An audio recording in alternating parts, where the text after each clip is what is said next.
Hello, ladies and gentlemen. You are listening to All Jiu-Jitsu Podcast. I hope you are staying safe and healthy wherever you are around the world. Today we have episode 16 for you with another BJJ Photography talk featuring our guest from episode number 3, Maggie Left. She's joined by her colleagues Shawna Rodgers and Richard Presley, aka Attack the Back. In this episode we speak about the craft of BJJ photography, the best events to work at, ethical elements in photography, a little bit about equipment and the commercial relationships with brands, amongst other things. We hope you enjoy this episode, and as always, don't forget to subscribe on our YouTube channel, which is always a tremendous help. Follow us on Instagram at all_jiu-jitsu and tell all your friends that this is the best new jiu-jitsu podcast there is. Thank you. Enjoy. I was just wondering, actually, Shawna and Maggie, how ill were you after Europeans? Because I got so ill. I was fine. Yeah. This year I was fine. Last year it took a week to recover. I took a week to. And why is that? Is it just something standard? Well, yeah, I think Maggie's and Shawna have way more experience of majors than mine, and this was my second Europeans, and my first one I wasn't too bad coming back, but coming back from this one absolutely knocked me for 6. I was took me about 3 weeks to fully recover from Europeans. Is it just exhaustion? I think so. I think Maggie and Shawna can also chip in on how many hours go into photographing a major. It's basically like 15 hours there. And then when you get back, you're downloading, you're editing your best shots as quickly as possible. And then you maybe get, 5 or 6 hours sleep. And then you're back up, ready to get there for 8 a.m. for the next day for like 5 to 7 days. I mean, you two can both chime in on that, how hard it is for media. Yeah, I think in our first episode, Maggie, we spoke to you a little bit about that, right? So you mentioned that. It's like my question was like, how the hell do you manage to process all of that volume in one go? And long nights are clearly the answer. So there you go, guys. Secrets open. Anyway, let's get started, guys. So we have Maggie, number 2. Maggie returns. We have Richard and Shawna. So, guys, thanks very much for joining in. So, photography episode number 2. So, Maggie, we know a little bit about you, but guys, for those of you our listeners who are only listening to this podcast and nothing else, and they are oblivious to the world around them, tell us a little bit about yourself. So, you obviously prominent BJJ photographers as well. Tell us how you got started in this whole business. What brought you into jiu-jitsu? Richard, we'll start with you.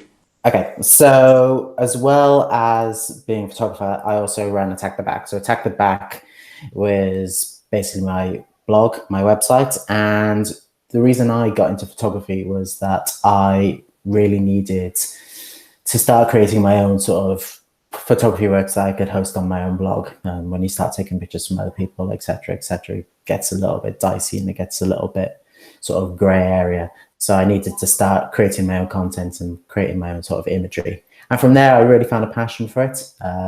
Really started enjoying it. As everyone does when you first start shooting jiu-jitsu, you start off taking pictures in your gym, you start off taking pictures of your friends. That then grows into local competitions and then just grows and grows and grows. So for me, when I getting into photography, it was really of a need of creating more content and for my own self and for my own social platform as well, because being a blog, you're just going to basically reshare everyone else's, and that's not what I wanted to do. I wanted to create my own content. Awesome. Shawna? I mean, kind of similar. Jiu-jitsu got me back into photography. I liked photography. I think my first college major was photography, but I switched it to history very quickly. I started training and I would start to be at tournaments and people wanted photos of them competing. And I started bringing my old, really horrible Nikon. It was just like so bad to the point where if I picked it up now, I couldn't figure out the settings if I tried. And I started bringing that to tournaments, and then I started going to more tournaments, and then I started bringing a better camera, and then I started just getting more into it again. And here we are. Now I really can't tell you the last time I competed, because every time that I go to a competition, I'd rather be photographing. So yeah, that's the same with me as well. I used to try to do both, and it was actually the best I competed was when I was photographing. No, because I didn't get in my own head. It was like, oh shoot, you got to run over there. I'm like, okay. So, but yeah, jiu-jitsu is what started me back on my photography track again. So. Yeah, and it was it something similar for remind me, Maggie, as well? Your case was you had a break from photography as well? Yeah, well, I have my bachelor's degree on photography, and I was working in different aspects of photography. Obviously, I was in the fashion, news industry, music industry, and I started training. So one day I was like, oh yeah, I'll take my camera out, but just for fun. No, it wasn't just for fun. I ended up working all day in a tournament. Next time I went to a tournament just for fun, ended up being at the Europeans 6 or 5 days, 12 hours a day. And I was like, yeah, it's just for fun. No. So yeah, that's how I ended up. And then it absorbs you. Very cool. So Richard, you mentioned something which I was actually quite thinking about for quite a bit, and I think I will have further conversation on that topic with other people, because, and specifically, is the content creation and having some original content. Because for a while, I feel like there was like a simple formula, because the market wasn't saturated. Jiu-jitsu media, the whole thing was fairly new. So the formula is simple. Get whatever else there is and just slap it together, some form of a blog, put it out there, some stock photos, or, bluntly just take somebody else's photo, throw it up. And the same content just kept, being reshared, reshared. Some people are a little bit more consistent than the others. And on that basis, certain, let's say, websites and blogs built up some form of reputation. But if you look at it compared to any sort of established domain in terms of like whether it's other sports or some other activity, you can see this is actually pretty poor quality. Do you know what I mean? So, and now in the last couple of years, it's been not even a couple of years, maybe the last year or so, I started noticing people actually creating a lot of original content, like as in high quality content, better websites, better writing, better photography, better videography as well. Is that something you guys experience as well from your side? Yeah, so to give you a little bit of backstory about me and my blog. So professionally, I work in search engine optimization. So starting the blog was a way for me to basically experiment. I would create content. I would be able to do keyword research and all that. I would then rank the content and then experiment a little bit and go, oh, this kind of worked on my blog. Let's try and pass it over to my client side. So over time, the blog started growing. Oh, it's growing, got a bit more traffic. Let's see if I can monetize this. Started monetizing it. And then, things went on and now Tackleback's my full-time thing. So going back to the question, there's been a major resurgence in jiu-jitsu based media blogs. You've got the big names like Jiu-Jitsu Times, BJJ in Europe. They've kind of been around before even when I started back in 2013. And there's been some really good high quality jiu-jitsu blogs come out recently. I think Grappling Insider, Roy's one is probably a good example of that. But there does seem to be this kind of, interesting aspect to it, where it doesn't seem like, if you look at the MMA outlets, you've got outlets like Bloody Elbow, etc., who've got big paid writers, content creators, editors, bloggers, etc., who work for them, and they're under SB Nation, so they've obviously got funding for that. Whereas all jiu-jitsu blogs that I've seen so far, apart from maybe a handful who are monetized and are able to make their own money from it, are passion or hobby blogs. And the quality has definitely increased maybe the last sort of 2 or 3 years. Since when I went full-time, like competition and quality has definitely increased way more now. You look at, you just Google anything jiu-jitsu related, and from a few years ago, you have maybe 2 or 3 Google search results to to have some maybe like 2 or 3 decent blogs, so all of a sudden you've maybe got 10, 15 all sort of trying to compete for the same space, and all of them are really good content and all of them really good quality. And I think that just really just shows how quickly in maybe the last 5 years that the sport has completely grown. From when I started like 10 years ago, it's just gone huge. You just look at the numbers, you look at the traffic, you look at the numbers, you look at the people doing the sport, you look at the people who are on Instagram, you look at all the people who are joining private groups on social media and things. And I think it really comes down to like how fast the sport has grown over the last couple of years. And yeah, you can't really take it away from it. Well, in my case, I think like the media is like, I don't follow a lot of the blogs. That's the reality, and I can see that there is something that is true. Is the way people are writing is better than it was before. That's what I've observed.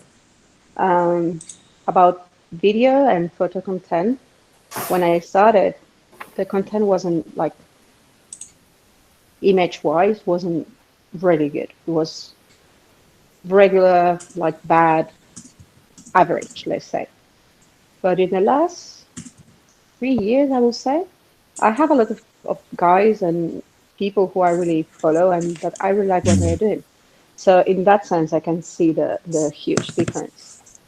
So yeah, I guess, and also a lot of people are starting to try things, which I really like people are trying just to improve. And I mean, same. I think that over the past few years, you just see more people being more creative, and it's always exciting to see. I feel like when I started, it was the same kind of stuff. Everyone tried to look exactly the same. And now I think people are just getting so much more creative and having more fun with it and not trying too hard to fit the jiu-jitsu media mold. They're just being creative and bringing new perspectives, which I think is really interesting. Like, people are taking their interests outside of jiu-jitsu artistically and bringing them in to make new stuff. So I love it. It's also a mix of photo and video as well, so different platforms. So what's your take on this? Photo, video, would you pick one? Do you think one is gonna kind of bring more engagement? Because ultimately what I guess with the media you're looking for is some form of engagement, right? So what do you think is the future, or is it always going to be just a combination of the two? What's your take on this? So I think it's going to be a combination. I have definitely started producing way more video content than, well, maybe in the last year or so, I've really tried to sort of push video content. I think video content drives more engagement. I also think that we can all agree that this sport can be really difficult to photograph sometimes. You know, you got two bodies, you know, rolling around together. Sometimes it's just like it's an absolute jumbled mess, whereas photography can sort of really capture that one aspect of it. I think video is able to capture a bit more of a detailed aspect of it. Obviously, you've got the ability to move, you've got the ability to pan, you've got the ability to cut and make things a little bit more interesting in a sport which may not be so interesting sometimes when you watch it, especially from a static angle. I think video has that ability to make something look and feel really exciting and dynamic. But if you're looking at content that's being shared over social media, it's going to be photography. All the athletes will go and cherry pick their favorite pictures that one of us or maybe someone else from the photography community has taken and put that on their social media, because it's way easier to grab a picture and post that up on Instagram than it is to get a video, get that, pull that, and put that on your own Instagram. for me, it's clearly a combination of both. Like you can see, let's go for basketball. You go to NBA, to their Instagram, and they share way more pictures than video. But obviously, video is what's mainstream for them. And I think for jiu-jitsu is the same thing. We still need both. I love video. I would like pictures, obviously. And I think we need both. It's something that needs balance because, yeah, video is great. You have the movement, but sometimes it's more difficult to send the impact. Like just one shot, one frame is everything. And sometimes with the video, you cannot get that. Mm. And sometimes with photography, maybe you cannot get the movement, or I don't know. So yeah, I think we need both. Yeah, not to repeat all of that again, but I feel the same. I think we all pretty much agree that both are necessary in their own ways. Like, I love photography exactly for like what Maggie and Richard said, that impact of that like one image that gets shared and used and gets, you know, there's so many iconic jiu-jitsu photos taken, many by these two right here, you know, like there's so many photos that you think of certain events or matches and you think of that photo and the emotion captured there. But then there's also the ability to tell a little bit of a longer story through some videos, which I do think is important, but not everyone watches all these videos. I think definitely photos, like Richard said, are the more digestible thing. But I do think that the video helps present a longer story, and I love it. I mean, I want to get more into video. I just kind of suck at it. So I'm trying. I'm trying. Working on it though. Yeah, I'm Video. like a white belt still in video, maybe. We'll see. Video is a way more different beast. It's way easier to, ultimately, it's like, there's no sort of different, maybe easier isn't the right word, but it's simpler to capture an image than it is to make a moving image more interesting, if you know what I mean. I think, you know, we all have experience in our own, you know, softwares and things like that, and we can go and we can just edit an image relatively quickly. But when you want to sit down and you've got to take, I don't know, 15 video files and create a 2-minute segment out of 15 video files, that's, you know, that takes a lot longer than, I've got this amazing image. I'm going to download it straight to my phone. Boom, straight up on Instagram. You can't really do that unless it's, you know, videos are massive as well. So you've got that instant shareability with images, going back to the digestible images. And whereas video, you have to take a lot more time behind it. Yeah, so I've done that with video too. I remember this video of Espen Mathisen. I mean, sometimes with just one instant, you can also do that. I mean, I posted the video of that submission with Espen right away after the submission. Sometimes you can have that. The thing is the same thing with photography. I will never send the picture from my camera to the phone and to Instagram because I need to edit it. So I think it's kind of the same thing in terms of it depends on what you want to share. If you want a raw, you can go straight away, video or picture. But if you want something more elaborated, you need to work on that. And obviously, video is going to take longer because you need to watch hours and hours of filming. And, you know, it's like longer, it takes longer. It depends, I think, on what you're looking at the final product.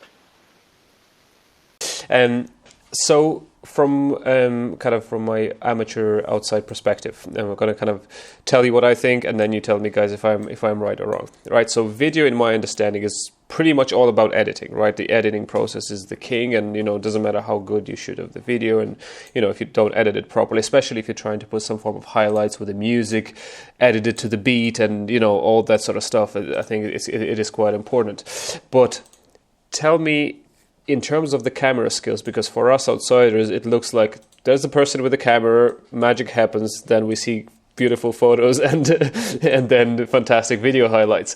In terms of the camera skills, how different is it to be a video person versus photo person, or the combination, or whatever it is, but from a skill set perspective, aside from editing, before it gets to the software, whether it's Premiere Pro, whatever, the camera skill itself, how different is it, you know, video from photo?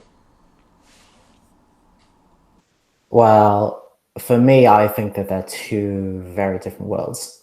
I struggle with video. I struggle with things like angles, the movements of the camera itself, keeping things in frame, whereas, you know, with photography, you're able to pick your moments. You can pick your moments. You can look at something and go, "Oh, that's going to be a great moment. I'll capture that." Whereas with video, I haven't really got that eye yet. So for me, I find that I think that they're quite two different beasts, even though they're using the same piece of equipment? For me, it's the same eye.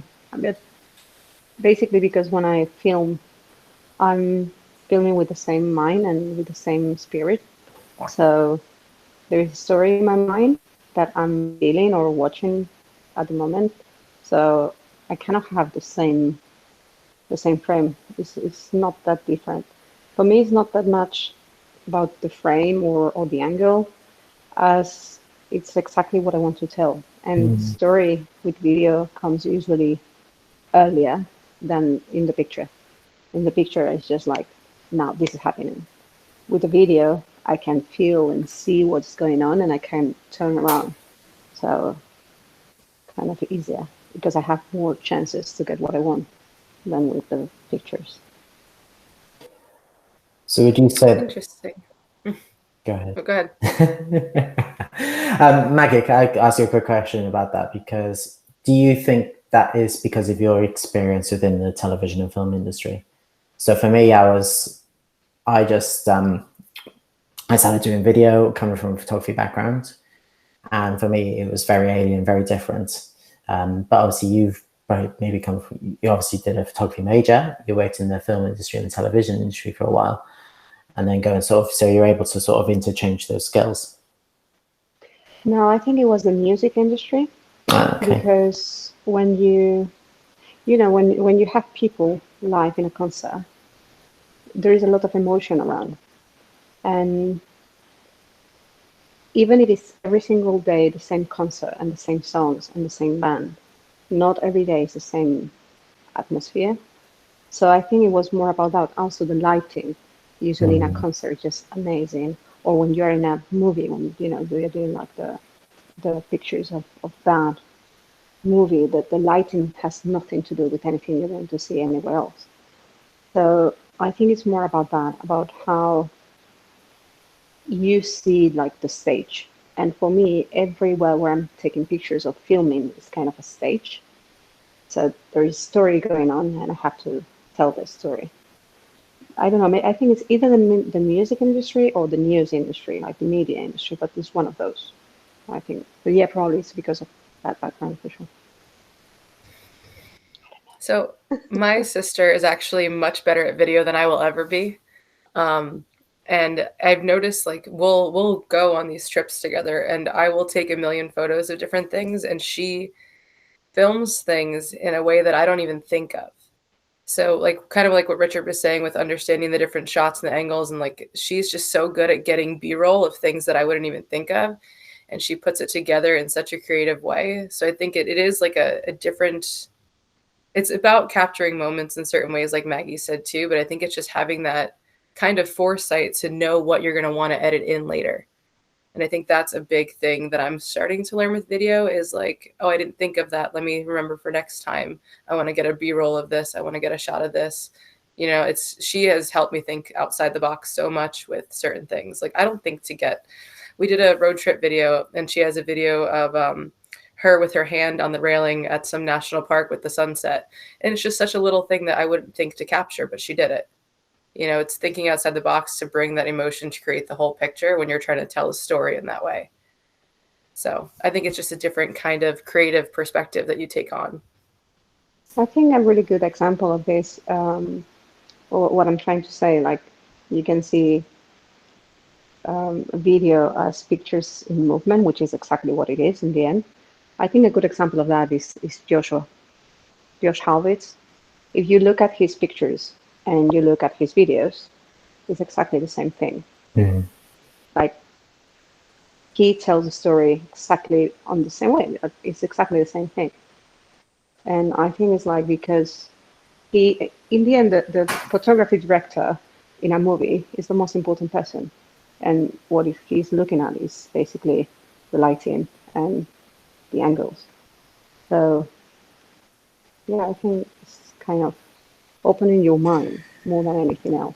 And when you're filming, you need to see all the story there. And sometimes you're going to film a tiny detail, and maybe you don't know why you're filming that detail. And suddenly, when you have the whole video, you're like, okay, now I know why I filmed this detail. I think it's more about that. Yeah, I agree with that. Anyway, that's like what my sister does, and I'm like, that's brilliant. And she's like, yeah, I just felt like filming that because it fit. And I was like,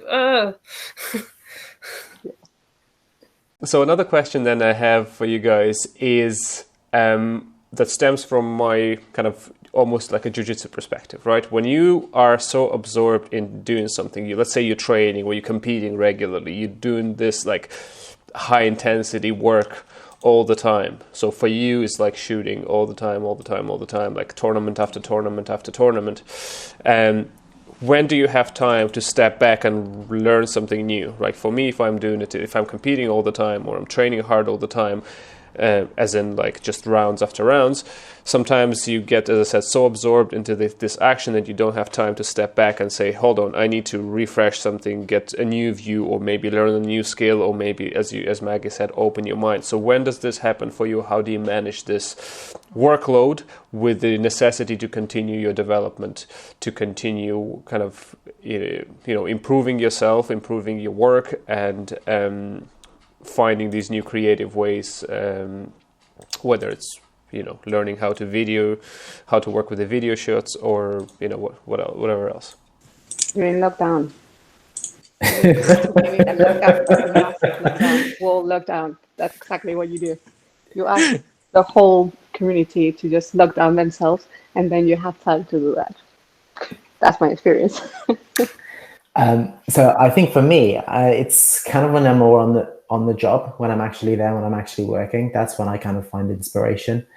So when I went to shoot Europeans, I had the idea of, okay, anyone can shoot jiu-jitsu, really. Anyone can look at a match, take a picture of a match, and take a picture of someone doing an armbar, someone triangling someone. Most people can take a picture of that, and that's fine. But I think the difference with us as the professional photographers as well, Maggie, you especially, is the ability to convey and capture that emotion. And I think that's what a lot of the competitors really enjoy and really like about it as well. So when I went to Europeans, for me, I really focused on a lot of portraits, trying to sort of convey that emotion. You see sort of a lot of the high level, a lot of the famous guys at Europeans coaching their purple belts, coaching their brown belts, and being able to capture that emotion, especially when you, one of my favorite pictures that I took at Europeans was when Chelsea won her first black belt fight. And then she goes and hugs Tom, and so they've got baby Fear in her arms as well. And for me, that itself beat any other picture of any armbar or any triangle that I took that entire weekend. Because to me, that conveyed the emotion. That conveyed the emotion of Tom and Leah. And, it was amazing. And I think that's kind of the choice that I made when I went to that competition was, okay, I'm going to try and do something new. I'm going to try and figure out while I'm there, because you can't take pictures of a competition when you're not at a competition. And that's what I kind of take into local competitions as well. You see like take pictures of the kids competitions. So you've got all your parents and things. You're able to sort of convey that emotion with the parents and with the children. Again, with the local teammates and things like that. And I think for me, when I'm trying to figure out something new, it's generally, I try and do it when I'm there, basically. That's where I get the most success out of it. I think in my case is every single time I take the camera, I just let the inspiration come in. So yes, obviously in my pictures, you're going to find a lot of portraits, a lot of emotions, but maybe you can see, or like, a whole competition in black and white, or a whole competition just in color, or just, I don't set any boundaries. And I think that's when I can create anything. Mm-hmm. Like, you go there, you just feel the ambience, feel yourself, and you shoot. And when I can learn new things, it's been very, very difficult the last 2 years and a half, to be very honest. So it's true, like literally during this lockdown, I've been like being able to write again, that I haven't written in like, I don't know, 4 years at all. So I'm starting doing that again. I'm starting doing interviews again, which is something that I haven't done in ages. And because it's the only time I had in literally 3 years. So answering the question, I don't know. Because in the last few years, I didn't have the time to do it. I can create new things in the competitions because I get inspired in every single competition, in every single time I take the camera. But that's not learning something new. That's experiencing the amazing gift or inspiration. That's not, oh, I'm learning something new. And suddenly, because you create something new or something is different, you learn from it. You learn from that experience. But like taking your notes and your books and your videos, and I haven't done that for 2 years and a half, almost 3, till now, thanks to the lockdown. I definitely feel like I learn the most on my work outside of jiu-jitsu, and then I try to bring it into jiu-jitsu. Like, there was a while that I was doing a lot of weddings, and photographing jiu-jitsu helped me get better at photographing weddings, because you're so used to, like, you have to get it before it's gone. You know, you don't have the moment to pose people in jiu-jitsu, you know, so you have to be ready and kind of able to anticipate the moment. And shooting jiu-jitsu and having to like be ready to capture it has helped me excel in the event photography that I do and the wedding stuff. And same thing, being able to capture the emotions in weddings has translated into jiu-jitsu. So I think I just learned from, like Maggie said, every experience you go out there and you know you're going to learn something new. What is the rough ratio of your failed shots to something that people get to see? So I reckon probably maybe 2 in 10, I'd say. Maggie has definitely helped me lower my. I was going to say Maggie's definitely changed that for me too. I don't know what you mean, guys. I don't know. Well, no, it's in a good way. It's in a very good way.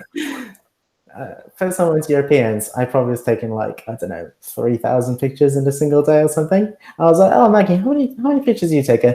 Oh, I don't know, maybe 500 or something. And I'm like, what? She's like, oh yeah, and that's loads for me. I was just like, maybe I need to like stop taking as many pictures as that. Come on, that wasn't the number. The number is usually it's like 1,000 tops. Yeah. I'm not going to take more than that. No. Because after you need to go through all of them, and I'm not going to go through 3,000 pictures. I remember the first 2 Europeans. I went with an amazing friend of mine. His name is Alberto. He used to work for Vogue, for National Geographic. He's a very high quality photographer. But because he didn't know anything about jiu-jitsu, like literally, first time ever he saw jiu-jitsu was a week before the Europeans, because he came to see me training in order to understand what jiu-jitsu was. That was all he knew about jiu-jitsu before coming with me to the Europeans. And because he was kind of afraid to not to get what I wanted him to take, he was giving me like 4,000 pictures a day. And I was the only one editing pictures that year. So after that, the year after, I was like, Alberto, you're not taking 4,000 pictures a day. I'm going to kill you. I still haven't reviewed all those pictures. They're still on my laptop, like on my hard drive there. I haven't reviewed all of them. So yeah, I think I take like 1,000. I'm going to publish around probably 600. And among the other 400, a lot of them are not good enough under my standards. And some, I just don't have the time to edit them. And in fact, in all the lockdown, I've been like trying to look a bit among all those pictures. And there are a few very good ones that I'm going to start posting now, because I was like, wow, that was good. But I didn't have the time to look at them. So I don't know exactly what the radio is, but I try to not to shoot a lot. I don't want to get crazy about it. And do you delete everything that you discard, or are they just sitting on the hard drive, just filling up the space? Both. No, usually I delete. I don't.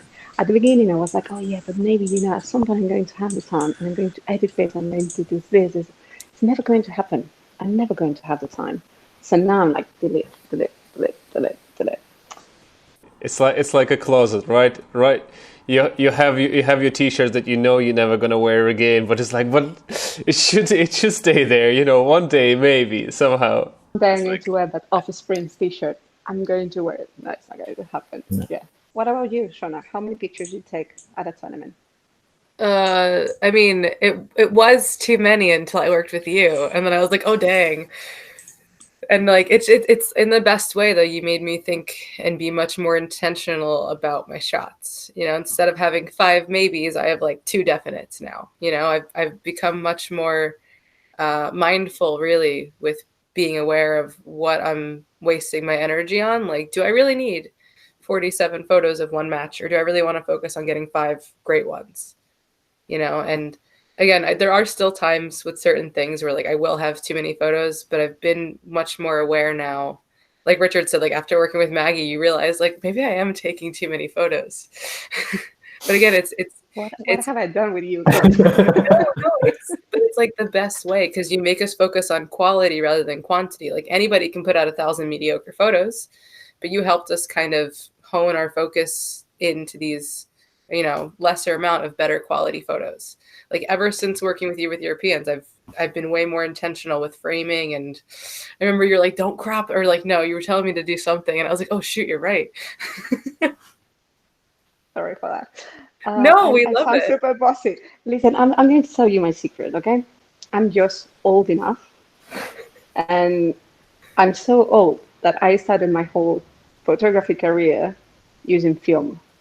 You have 24 shots, and it's very expensive to get those copies. So you made sure to have the pictures that you wanted, and you couldn't shoot like boom, boom, boom. This is why. That's my secret, basically.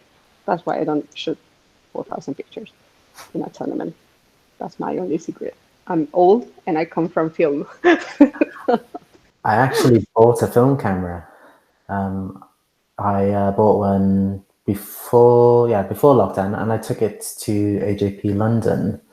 I still haven't finished my roll of film yet, but yeah, I took it with the intention of trying to shoot jiu-jitsu using film, so I could be more intentional about taking pictures, be a bit more intentional about what I actually wanted, because like I say, you only get 24 frames in a film. So yeah, trying to use it to sort of slow down my photography a little bit, instead of like having the ability to just fire off 10 pictures a second, where basically you're just going to get pictures of someone's ass and nothing interesting. Yeah, it's true. Absolutely true. Yeah. Yeah. So, I have 2 Lumos. I don't know if you guys know what that is. Like, yeah. Lumography is a very specific type of photography. It's obviously film. And you cannot focus. It's like an automatic camera. Mm. So you have to make sure that you are exactly at the distance you need to have focus. And I was going to bring one of those to the Worlds this year, just to see. One, also the cameras are really fun. They're like pink and they have a lot of bright colors. So everyone thinks like it's a toy camera, but it's not. It's a very well-known camera. And I was going to bring that to the Worlds. So maybe next year at the Europeans. I Yeah. have 2, Shawna. So get ready. You Oh. have one, and I have another one. And Richard, you have yours. So we're going to be like playing with that. Actually, my friend Ivor, he took a film camera with him to Europeans. He borrows his friend's X-Pan, and some of the pictures that he's got from that X-Pan are amazing. Really cool. I remember, by the way, Maggie, you haven't met Jay Chow, but Richard, you have now. I remember 2 years ago, me, Jay, and another friend went and bought disposable cameras and like walked around London and we just wanted to just see like what the different perspectives we all got were. Jay still never got those developed. It's been like 2 years now at least. I'm not surprised. So, okay, Exactly. the film is going to start. It's going to be awesome. And what equipment do you guys use? I know, Maggie, you mentioned in the last podcast thing, you said you're using Canon 5D? I have a 5D. I mean, I started with the Mark II. Yeah. And since October, I have a Mark IV. But it took me like the first 3 years I was with my Mark II. And a lot of people don't know what that is, but these guys know that camera has like 15 years. It's a 15 years old camera. What about you guys? What do you use? I shoot with a Sony A7 III, and that's basically Sony's full frame equivalent of the Canon Mark IV, 5D Mark IV. Lens wise, I was for Europeans. All I shot with was a 28 to 75, but now I've got a 70 to 200 that I'll be using now when I go to other events.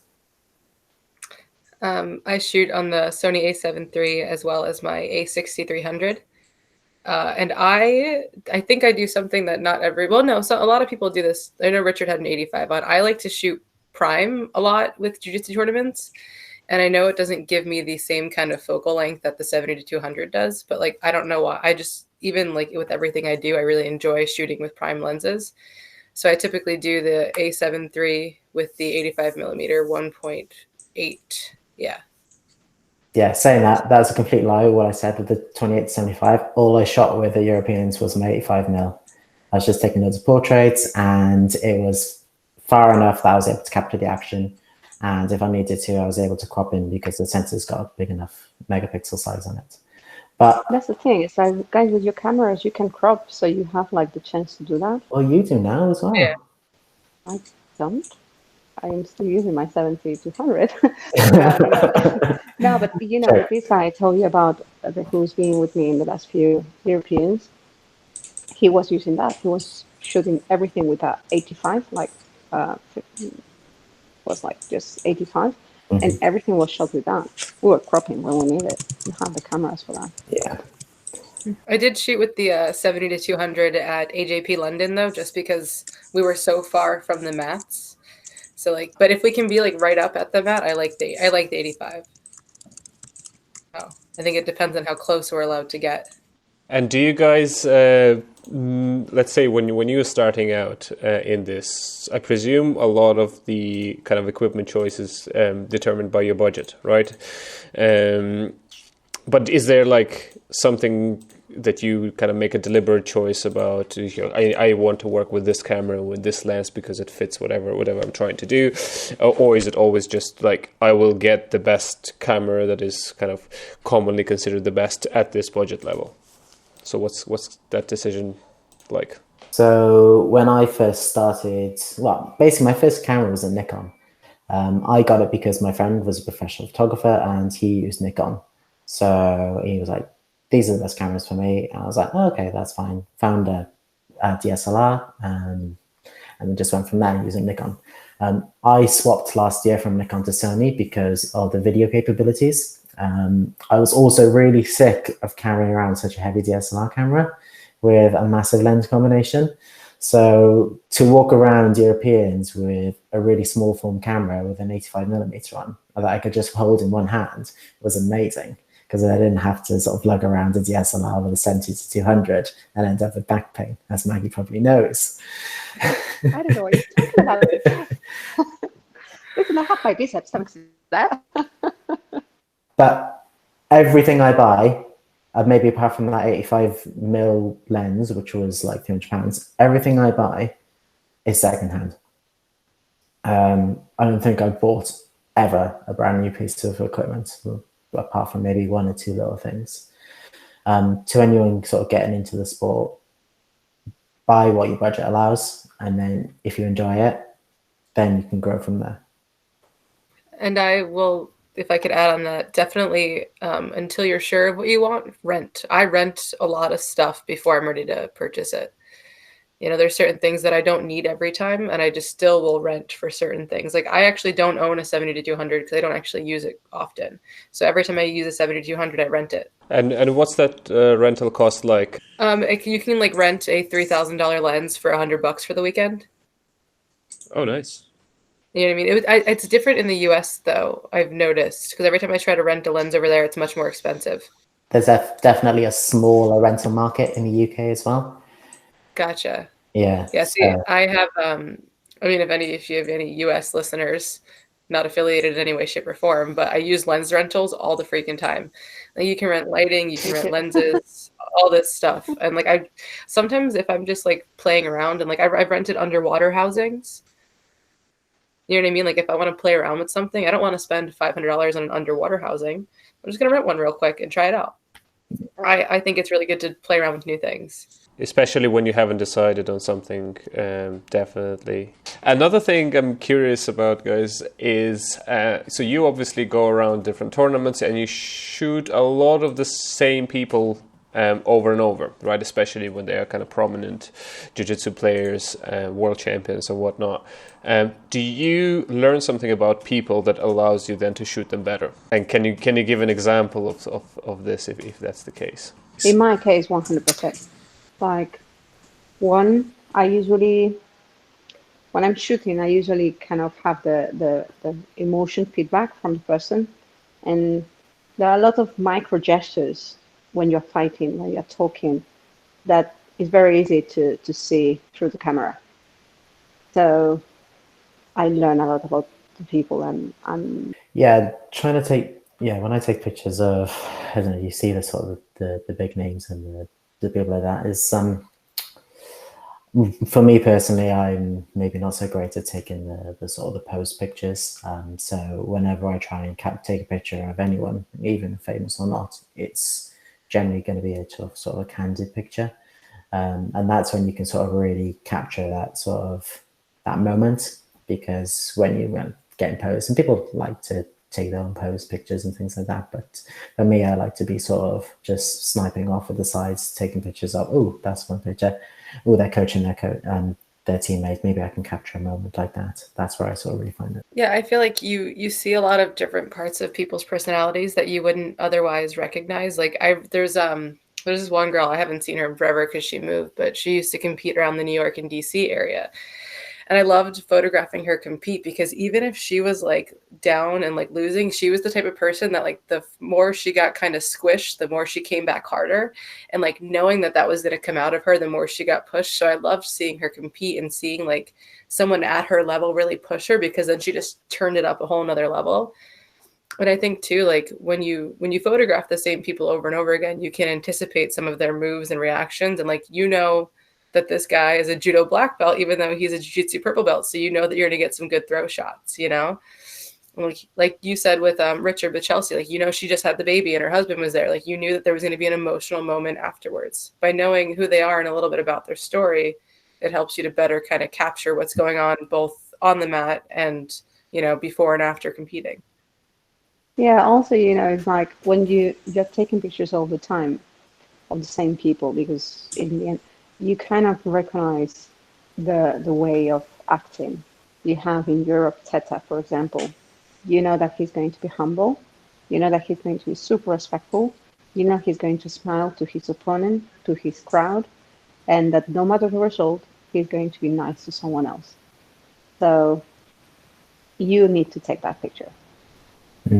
So it's more about knowing more, in my case at least, like more of the inner thing than anything else. Obviously, you are taking pictures of Tarek, there's going to be a nice submission coming, like very spectacular with crazy movement. You have that. Like, obviously, some things because you're watching them all the time. But again, I feel like you learn a lot through the camera. Yeah. Poor advantage players don't get anything. I mean, they do. They do. I'm not going to say names, but they do. The thing is those matches where those advantages and things do happen, you can't really convey. I find sometimes is that depending on the type of match it is, you can't really convey that in a picture. All you've got is two people sitting in the double guard position in 50-50. I mean, how do you make that interesting without really going into like sort of details? Yeah.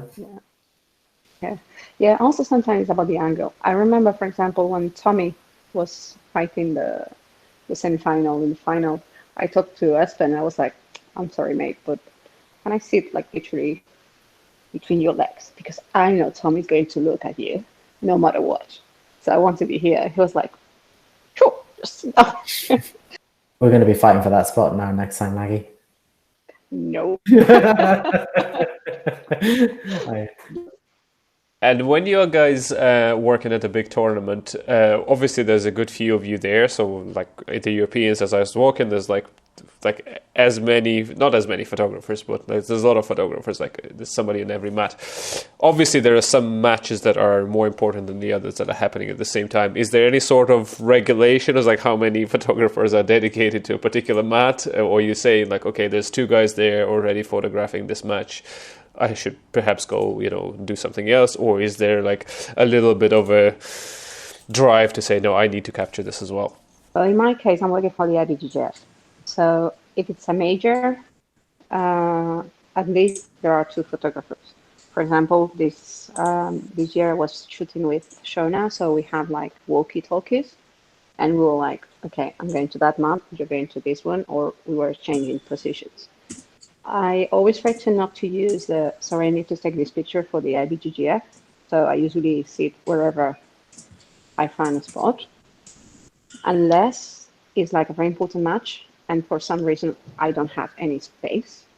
So I'm going to ask for a spot, but I'm always trying to, you can see me shooting like this in order to have space for other photographers. So I don't think there's any regulation. I think there's just about respect and being nice to everyone else, because we are all working there. So I can use I'm working for the IBJJF card, but it sucks, so I'm not going to do it, or try to not to do it. Yeah, I remember one time at Europeans, I was like in front of Richard, and he was like shooting over my head. we were both trying to like fit in there. There's not a lot of space at Europeans. And also, I think this year they were really sort of hot on having that gangway clear. And sort of, especially during the semi-finals and the finals on those 2 mats, all the media were just huddled around those 2 mats, and it was getting pretty dicey. And I'm pretty sure that the runners and stuff were telling us all off, telling us that we all need to move and things.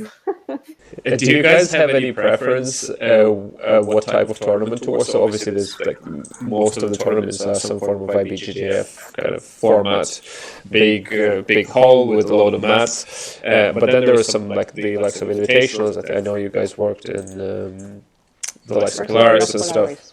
Yeah. I love Polaris personally. Yeah, me too. You guys didn't have like a lot of fight to wins over there, right? No, we don't have any. We don't get any. Okay, those are fun because like they do an amazing job with like the lighting, and like it's very, very dramatic atmosphere, and it's really cool. Like there's like a whole light show going on and smoke, so those are really, really fun to capture. But I wasn't sure if they had any over in the UK or Europe. Fight to win. It's time to come to Europe, guys. Yeah, just saying. Bring it over. But I really actually, I have to say Polaris was probably the organization that gave me sort of my big break.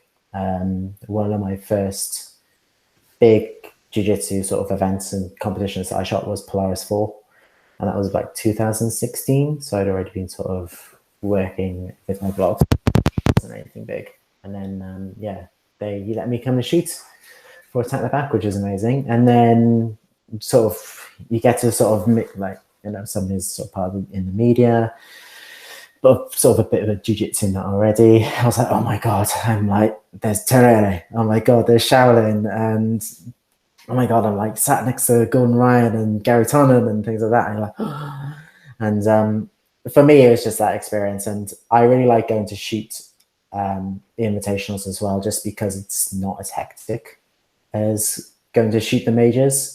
Majors, you're running around everywhere. You've got like someone on mat 1 who's also, and then someone on mat 8, and they're on the different side of the areas, and you have to pick and choose, especially if you're working for a clothing company or something like that, and you've got clashes and things, then that gets really hectic. But when you're at Polaris, you can go and do your own thing. That's what I find. I can go to the mats, I'm going to take some pictures of the mats, and then I'm going to go backstage, and then I'm going to take some portraits. And I'm able to create way more better content and enjoy it way more when I shoot invitationals, for sure. And in terms of jiu-jitsu world, again, so I know you guys are doing various type of work outside of jiu-jitsu as well, which is normal. But in terms of the being that within that jiu-jitsu environment and the community, is there any specific opportunity that you was like, okay, this is my dream opportunity to shoot something, or somebody, or whatnot? So is there something that you were looking to accomplish within your, let's say, jiu-jitsu photography career, that really is the star there that you're reaching for? So for me, my dream when I first started doing jiu-jitsu photography was working for the BJJ.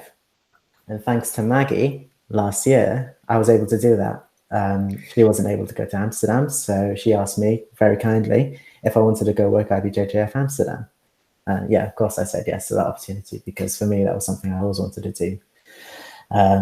Going forward now, really my sort of dream was to go to Worlds and shoot Worlds. Unfortunately, that hasn't happened yet so far this year. Obviously, we've still got a long time to happen, and they've said it's been postponed. It hasn't been cancelled yet, so we may get it at the end of this year. But next year, my dream is to shoot Worlds, for sure. Mine for a long time. Again, Maggie, you're making dreams come true over here. Mine was to shoot some stuff in Europe, because I'd only done stuff really in the East Coast, West Coast.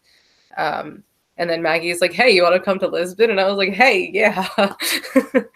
So like that was huge for me. Like that was amazing. And it was just, I'd never been to Europeans ever. So getting to be there, getting to photograph it. That's where I first met Richard. He's now one of like my best friends too. You know what I mean? Like being able to meet all these people is like the big bonus on top of being able to have these experiences. Like these big tournaments like Worlds and Europeans, or there's so many great people that come together that you don't get to see that often. Like, so it's really being able to go to and photograph Europeans was really definitely one of the best. So thank you, Maggie. You're welcome, guys. So basically, I know you're going to be working for the IBJJF and many other places. You are really good, both of you, and this is why I thought of you, and I still have you two in mind for the Masters Worlds if that happens, and if not, for some other ones. In my case, I never had like a frame in terms of jiu-jitsu photography. I was just like, just doing my thing and having some fun, and I got into the IBJJF, which was awesome. Obviously, I trained with Roger, so getting amazing pictures of amazing fighters for me is kind of easier, because anyone with a big name who's going to go to London is going to pass by the academy. Obviously, I have taken pictures of Roger, of Mauricio, like really big names. I always have like the doors open, and I think I had like that a bit easier. But I kind of have a dream with Jiu-Jitsu, which is I really want to see the sport grow in the photography and image aspect of it. I dream to see better quality photography, better quality video. I dream to see people being well paid in Jiu-Jitsu. I wish to see people who are maybe not as well known as Shawna and Richard are very well known, but people who at some point didn't get the credit that I thought they had to have, and now they're having that credit. I'm just so happy about that, and I think that's more my dream, like just seeing the photography industry to be valued and growing, but the right way, like because the quality is good, because because they deserve it, because these guys work very hard and they deserve the credit and the money. So I hope that someday I'm going to quit the jiu-jitsu industry and those guys are going to be right on the top. That's my idea. I think jiu-jitsu itself is actually a really accessible sport to get into, especially into like the larger tournaments and large competitions. Media outlets and we're always looking for photographers, especially like for me, for example, if I'm not in the US and I need someone to shoot an invitational, then generally I can put a post out and say, look, I need someone here. Are you able to shoot it? And I'll get like 10, 15 people saying, oh yeah, I'd love to shoot it, and things like that. So like, if you want to get into jiu-jitsu photography and things, just reach out to the media outlets, because they are always looking for photographers for their own social media platforms and for their own content as well. But like, I started doing jiu-jitsu photography, I don't know, maybe 2014, 2015. And, you know, I got to go to my first sort of major competition, major invitational in 2016. So really I was only shooting jiu-jitsu for like 1 or 2 years. And I was able to go and do something really, really massive. I think now, because the sport is getting bigger, it is getting a bit harder. And I think we were quite lucky because we've sort of landed sort of almost ground level on those sort of things, because the submission only invitationals only really started happening around sort of, because when Metamora started, and from when the invitationals and when it became a bit more prestigious, that's when the growth of jiu-jitsu really started. And as photographers, we were able to get in fairly quickly because there was a need for them to have more content being put out there, because they only did 2 or 3 sort of tournaments a year. But by having content creators such as ourselves pumping out images for the entire year, because that was their first major and that was their sort of crowning glory, so to speak. I think if you want to sort of get into the photography, it's start off in the local competitions and then start off with sort of the smaller IBJJF and then sort of apply from there. I think this is valid for any job. But my piece of advice is, you are not losing anything for asking. Just ask. I've done NBA games. I've done ACB games in Spain, which is like the National Basketball League. I've done football. I've done like tours, like music tours with amazing musicians, because I dare to ask. You already have the no. Send an email and ask. You'll be surprised of how many people are going to say, yes, come on. So just in jiu-jitsu, whatever you want to do, just email people and ask them, can I come on? And can I shoot? A lot of the times the answer is going to be yes. That's the reality. But it's in anything, isn't it? Like even this, like ever since I started with the first episode of the podcast, I didn't know where I was going with this. And then you emailing these guys or messaging these guys like all over the world that are some of the biggest stars, and you think it's they're outside of your reach or somewhere, and it's like literally just one text and it's like, yeah, sure, right. And then sometimes they say no, which is fine as well. So exactly as you said, Maggie, with anything you do, if you want to get into something, you have passion for it, you have interest and genuine interest. I think the worst thing you can do if you imagine something you don't have interest in, and then you're just kind of annoying people with stuff. But which again, you don't really lose anything there either. But you're not helping your reputation, I guess. But if you have the skill, you have genuine interest. You will make things, and people sense that as well when that request comes in genuinely. People sense that, and most people are surprisingly kind. So, yeah, I honestly, in the beginning, I had so much help from so many people that, like, I think we're all, me, Richard, Maggie, and a lot of us that all know each other, we're like, anytime anyone has questions, we're like, yeah, what do you need? Because we've all been helped so much along our own journey. The amazing thing about this sport, I think, compared to any other sport, is that the accessibility to your absolute heroes is so easy. Well, I was really super lucky because the first tournaments that I ever shot were the New York Open. And it's just like, there's so many good matches at the New York Open. Like, it's not Worlds and it's not Pans, but like, even like the New York Pro, and when Pans would happen in New York, like you have Henzo's, you have Marcelo's, you have all these really high level schools with all these really big names just come into this really dark, dirty gymnasium in New York. It's the absolute worst place to shoot, but and they're just hanging out. Like, you'll just see, famous guys running up and down the hallway, chilling out. And it's the nature of that venue in and of itself is so small and like very dark. And it's not like these big convention centers. So you're literally like just hanging out with these people, and you get to experience. And again, I started shooting when I was like white and blue, so I wasn't super familiar with everyone yet. And like I would meet someone and they're like, oh my God, you just like talked to Marcelo. And I'm like, oh shit. You know, like kind of like you know, but like there's things that like, you know, I was very fortunate to have my first things that I shot be the New York Open, because it does show you how accessible these people are and how cool it is to just be hanging out and, you know, have like a world's level match just chilling in front of you.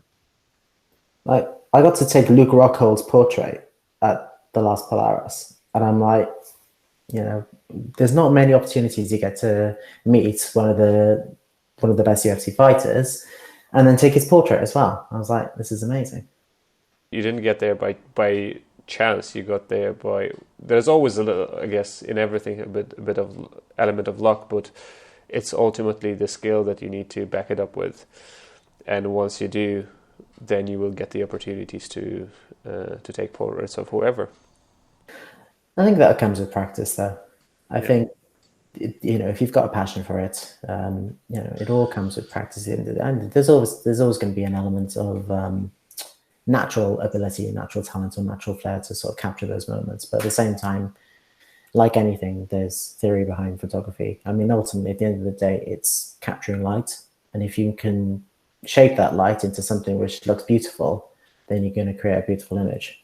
What I'm wondering about is, so Maggie, you mentioned kind of what your dream concept for jiu-jitsu environment and jiu-jitsu photography is, but Richard and Shawna, maybe if you could elaborate what do you see, not your dream job, but dream environment, as to, okay, I wish, you know, things were a certain way in our, you know, jiu-jitsu environment. So what would that be, and what steps, I guess, practical steps we as a community could take towards improving this, you know, the life for you guys. You are the photographers. You are the ones who create the content that everybody loves.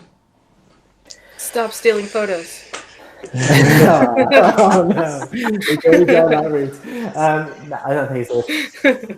I think the ability to be paid more, I think, in this sport would be really, really amazing. But I also get that there are a lot of small brands out there. You know, there's a lot of small brands, and the ability to work with other brands and things. Like, I've had the opportunity now for the last 2 years to work with the Tommy Fightwear Europeans, and it's been great. You know, it's pretty much funded my entire trip, and I've given me a bit of extra pocket money on top of that, which is fantastic. But I'm also known in the reality is that we're not going to get the Nikes or the Adidas's or the things like that who have got major big pockets to spend on, you know, photographers such as us. So there has to be sort of a give and take. Yeah, maybe just to get sort of, to make this isn't a full-time job. Photographing jiu-jitsu isn't a full-time job unless you are willing to really put in the miles and really travel to a lot of places. Like for me, I live in Somerset. There aren't too many opportunities unless I travel. Maggie's obviously a lot bit different. She lives in London, so there are way more opportunities. You have to work hard, and to be able to sort of create those connections as well. And by creating those connections, you're going to be able to at least figure out a way of making a bit more money within the sport, because you know there are the outliers. There are obviously the outliers such as Gordon Ryan and things, who are obviously making a lot of money within this sport, and he's at every right because, you know, he's at the top level of the league guys. But for a photographer itself, it would be nice, and I think it's definitely growing. It's just that recognition that we put a lot of hard work. We put a lot of work into what we do. You know, we spend sort of 12, 15-hour days at majors.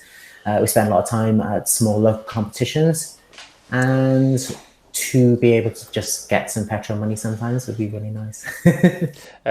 Yeah, so just on that, before Maggie and Shawna go further on the subject, would you guys like jiu-jitsu to be your full-time gig? As in, like, you do nothing but jiu-jitsu photography, or because, you know, sometimes that's the assumption, you know, yeah, it would be fantastic, but maybe you'd say, actually, no, I like, you know, being jiu-jitsu, it's fantastic, but I also like to shoot other things because, you know, that's also fun. Is there anything more fun than jiu-jitsu, I guess? Music, actually. I've shot quite a few festivals. I've shot some gigs as well. And I really enjoy shooting music and events and gigs and things like that. And there's obviously a way bigger market for that. And actually, starting out photographing jiu-jitsu gave me an in-way into being able to do that. You know, it's basically photographing a sport, and that translates really well across, especially Shawna mentioned earlier, shooting events, shooting weddings. It actually translates across really well, especially shooting music as well. I know Maggie also said that she shot a lot of music as well. I really enjoy shooting music. Would I like to do jiu-jitsu photography as a full-time thing? If I'm honest, probably not, because if there was, firstly, there's not enough, there's no way there are an amount of competition in the UK to warrant that amount of work. It's very time consuming. It burns you out quite quickly. If every weekend was like Europeans, I'd be dead within a week. God. Same. I love it, and it's so much fun. And I've actually scaled back a lot of my other photography work, and I really only shoot willingly events and jiu-jitsu now. So I like to be able to have other things, but I also have other areas of my life that I put energy into. So out of photography, jiu-jitsu is the main thing I shoot photography-wise, but it's not all that I want to do.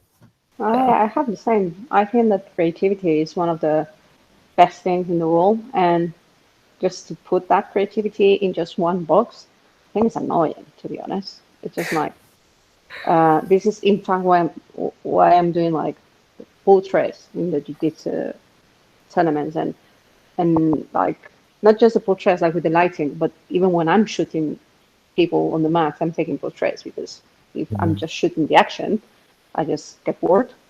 So no, it will be boring. Would you like to do just like one sport in your life, or just one thing in your life? No, you don't want to do that in your life. Boring. You want to do different things. So I can't think of any photographer who just shoots one particular thing. Even if a football photographer will have events and things on the side to make more money. And also, it's not even just for the money. It's like, I want to go to Norway or to Ireland, and I want to have my camera with me, and I want to shoot the amazing landscapes. I don't know if I'm going to earn money with that, but I want to do it because that's inspirational and amazing and beautiful, and I want to do that. It's the same thing with music. I've been in the music industry for like almost like 8 years, and it was just amazing. Like being in a tiny office, like really small place, with someone just playing the guitar for you because they are trying to, like rehearsal thing, and you're shooting with just the light of a tiny lamp, and that's everything you have. Those moments are priceless. I would like to know what are your next projects, guys? What are you going to do next, or what are you thinking, or are you creating something new during lockdown? What is going on? So for me, I've really been looking at trying to do more portraits and more studio stuff. I think I'm trying to sort of expand on my studio work, and actually being able to use speed lights and setups and lights and things like you did at Europeans and things. I think for me now, I can shoot jiu-jitsu. That's fine. I can take pictures of jiu-jitsu, and that's fine. But now I need to know is like, what else can I do? What else within this sport am I able to create, which is going to sort of convey the emotion of this sport, and again, give back to the community. I'm always looking for something different, and for me at the moment, it's trying to learn how to do more sort of studio light. You learn how to do more studio lighting, and that's really sort of what I've been sort of looking at and trying to focus on. And actually, while I've been in lockdown, I've also been looking at doing a photo book, like a coffee table style sort of photo book. I've got like, how many years now? For like 5 or 6 years of jiu-jitsu photography that I'm trying to sort of shuffle my way through at the moment. And I'd love to be able to put out a book, not just because I want, not to make money or anything. It's just so I can just have a record. And I can actually say, from the past so many years of doing this sport, this is some of my best work. and I'd like to put that out to people. And it'd be quite cool to have that as a coffee book, you know, as a photo book on a coffee table. That'd be really cool for me. Love that. What about you, Shawna? Right now, most of my attention, truthfully, has been focused on my yoga project that I've got going on. It still relates to jiu-jitsu a bit because I am working with some jiu-jitsu people and stuff, but project-wise, photography related, I've kind of just been letting myself enjoy it again. I, for a long time, made photography my sole source of income, and it did become very overwhelming and very stressful, and I kind of, not that I lost the love for it, but it became more of a job, and I wasn't able to be as creative and have as much fun with it. So now that I've been able to pull back a little bit, it's been really nice to be more creative with photography again and have fun with it and not feel like so much pressure. So that's good. How are you feeling about the whole, you said before, like stop stealing our photos, or about the whole money thing? How are you seeing that? Is there any way to make that improve? Do you think people are starting to understand they at least need to ask for permission to use your pictures? How are you feeling about that? Yes, I do think even just after Europeans, that's the thing is, as much as I love shooting big tournaments, every big tournament, like we all know that we're going to have at least 10 photos stolen. We all know it's going to happen. And it's just a matter of like, it's picking your battles. It's, you know, you guys have both seen this little, I have a pre-written script on my phone that I will send people. And I'm like, hey, I'm sure you didn't mean to, but just so you know, you can't use that without a commercial license. I'd love to work something out. Sorry, his head might pop into this. What are you doing? And I typically start. Come here. No, you being shy? Come on. He's as big as me, just so you know. Like he's gigantic. All right, go relax. Go lay down. He's being shy. But I typically try to give people the benefit of the doubt. And through having those conversations, I've ended up having really good relationships with a number of brands. Like some of the brands that I work most closely with now are ones that originally took my photos without asking. But because I reached out to them and was like, I know you probably didn't mean anything by it, but like you still have to pay for that. They've been like, oh, like there's, I think I've told, I told Maggie and Richard both this story. Like one of the most impressive people that I've ever had an interaction with was Moya brand. Like he asked me for my number, called me right away, apologized, PayPal'd me. And I was like, you, sir, are fantastic. Like there was no, oh, sorry, we didn't know better. At this point, if you are considering yourselves a brand, you should have at least some knowledge of what you are allowed to do. And it's not our jobs to educate people, but like we often find ourselves doing so. And we don't mind it, but it's when it's repeat offenders that it's just like, come on, you know, and it's, if you're selling something using our photos, it is frustrating. So I spoke to Josh from the Grapple Club about this. Josh is actually, he pretty much lets brands use his imagery, and he's really happy to do this. And I spoke to him about it, and I was like, so how come you let brands use your imagery and things? And he was like, so for him, it's an in way to being able to work with those bigger brands. So I just wanted to put out like this sort of two different ways and two different styles. We know how well the Grapple Club is doing, and Josh, and how much amazing content Josh puts out there, and also the fact that he gets to work with really big brands as well. And for him, he was like, well, actually, he uses it as an in way to get those big contracts to work with those sort of bigger brands and things like that. And for me, I pretty much sort of tread the same line as you, Shawna. If you're going to take my imagery, then I feel ultimately it comes down to is that if you are going to make money from my imagery, then I'd like to see a little bit of that money back. 99% of the time, I give them the benefit of the doubt because we've all started our own sort of companies and things like that. A lot of the times they have sponsored athletes, and the sponsored athletes will get the pictures from the BJJF, and then the sponsored athletes will then send those pictures across to the brands, and then the brands post them up on social media, etc., etc. Yeah. So I've always given the benefit of the doubt. I've always kind of, and like my opinion kind of flops and changes now and again. And always like sometimes I'm like, you need to pay me for that, and then other times I'm like, yeah, if we can come to sort of a future relationship, if we can build kind of a relationship from this, then yes, you can kind of, you know, I'll give you the benefit of the doubt for now. So I'm like, it's a really weird thing because you wouldn't see it happen in any other sport, any other sort of branding and things like that. I know you had a thing with Prana recently, didn't you, Shawna? They wanted something. Oh yeah. You wanted to do things like that. So because I shoot a lot of yoga and outdoor stuff too, I've actually dealt with this a lot with yoga brands and outdoor brands. Like I once got to the point where I had an outdoor brand steal a photo of my sister at Yosemite and use it on all their like social and stuff. And they were like, we don't have to pay you. And I was like, but you do. You know, I was like, first of all, you didn't even ask me. They asked me to use a previous photo like a year ago and I said no. And then they just took this one without asking. And then just, so the way, kind of like what Richard said, like it's not always the same situation. Like I try to be nice and how they respond dictates how I proceed, you know? Like if they're like, no, sorry, too bad. And I'm like, oh, well, it's no, sorry, too bad on you, bro. You know, like you don't get to just say no, sorry, too bad when you steal something from me. But like Prana was really great.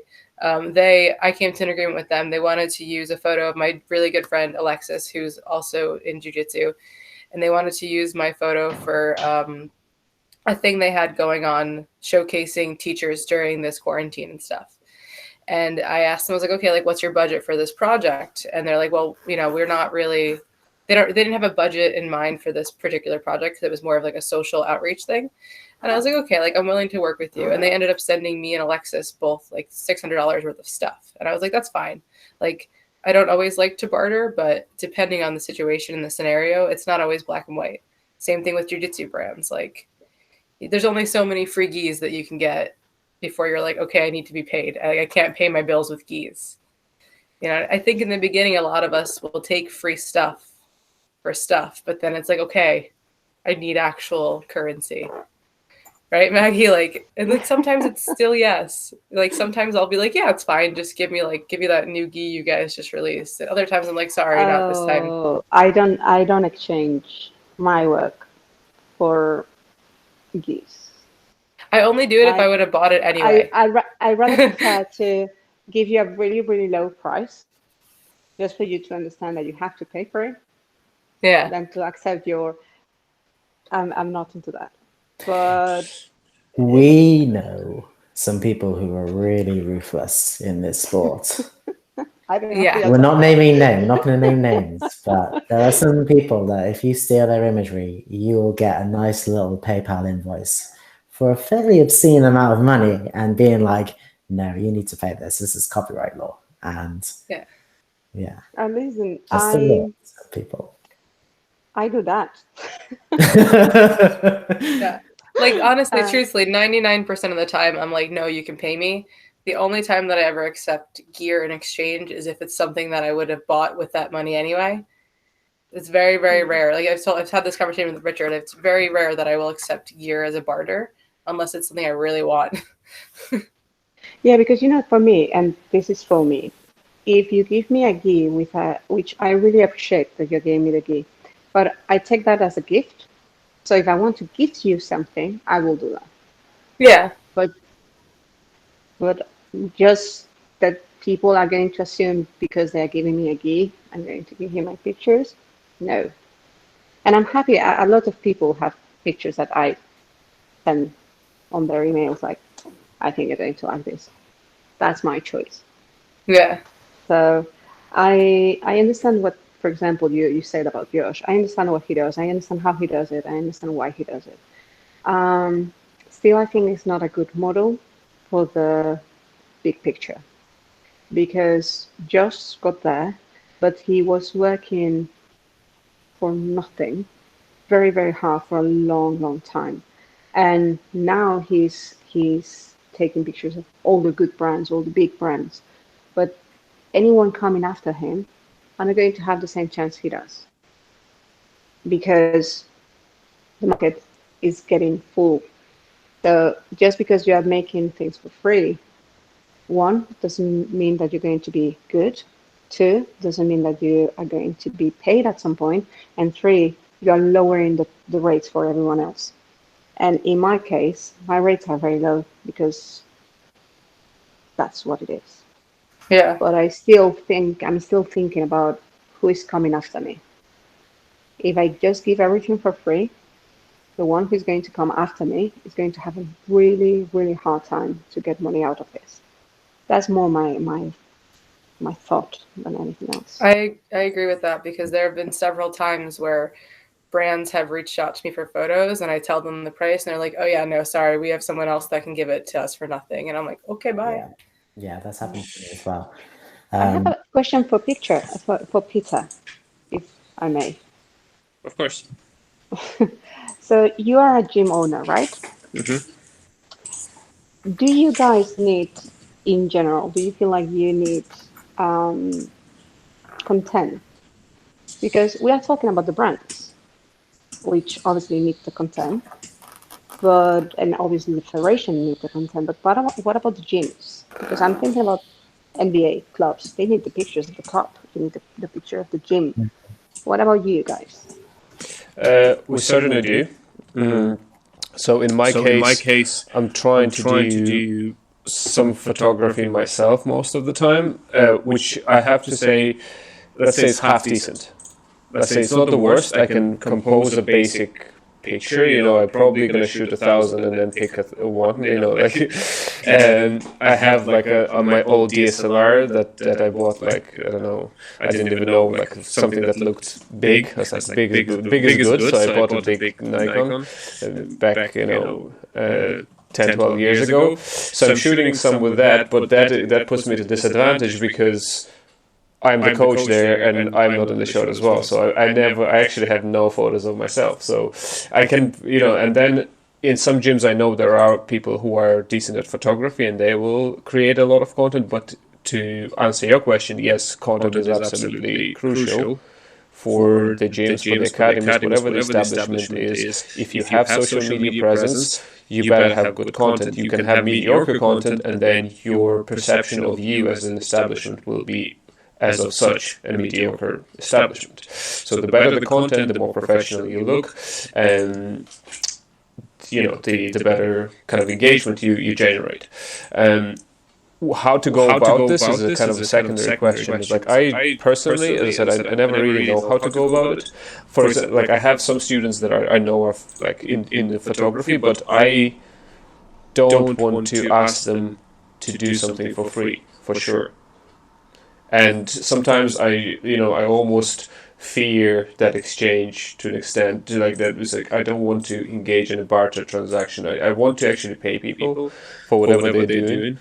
But I know sometimes they feel like they should do this for free or whatnot. You know what I mean? So that creates kind of weirdness. So it's sometimes I'll just say, well, I'll just do it myself. But I don't know if that answers your question. But yeah, there is definitely a requirement for the gyms to have the right content. I think there's no just a clear starting point as how to go about this. Do I reach out to you again on Instagram? Do I reach out to you how do I go about this? Where you locate? Who should I use? Should I use a jiu-jitsu photographer or just general photographer? Because sometimes I get emails and messages about this from random people say, oh, you have a gym, why we don't come in and photograph you? It's you know nothing about jiu-jitsu, so I can't really relate to you. So it's like a cold sell. I don't have any rapport established with you, so it's very hard for me to actually accept somebody providing me the service just by messaging me, which is kind of weird because I know when I approach somebody else, this comes off the same way.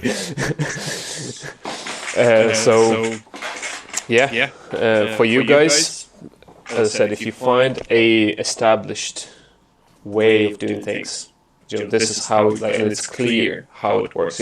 It's clear, for example, how to get dedicated photography for the tournament, but it's not clear how to go about a photo shoot for an academy. Is it a once-off, one day? Because there's only so much I can do with one-day photo shoot, for example. Do you know what I mean? It's like I can't keep putting the same setting over and over again on my social media. I need like things from different days, from different color geese or whatnot. So how's that going to work? How do you do it, guys? So my gym pays me to take pictures of them every now and again, and then when they've kind of run out of their imagery, they'll ask me again if they want me to work.